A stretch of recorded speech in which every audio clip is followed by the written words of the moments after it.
Revelation 2810. From the 12th of July 1943. Hatred and its consequences. The demon of hatred is poisoning the whole world. And people enslave themselves to him. But hatred destroys, whereas love builds up, and the work of devastation on earth will happen on an ever-increasing scale the more hatred rages amongst humanity.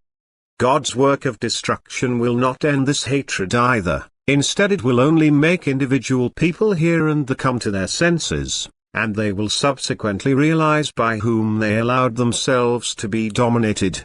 And for the sake of these few will God manifest himself and show his power and strength. The majority, however, will carry on living in hatred and keep trying to assert itself with means born of hatred and which inflame ever more hatred. For hatred is intensified unkindness. Hatred is the most dreadful attribute because it has indescribably destructive consequences, not just in an earthly but also in a spiritual way. For it eradicates all noble impulses or puts them at great risk.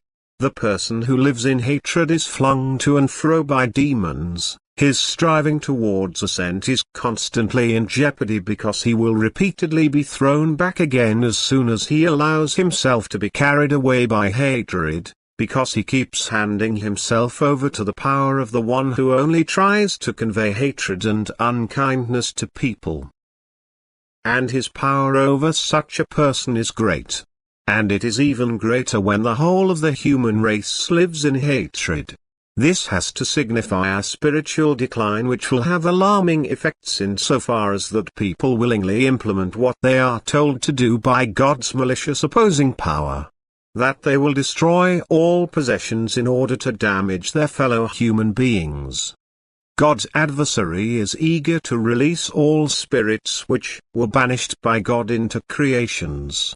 For this reason all his thoughts and intentions aim to destroy that which was created through God's will.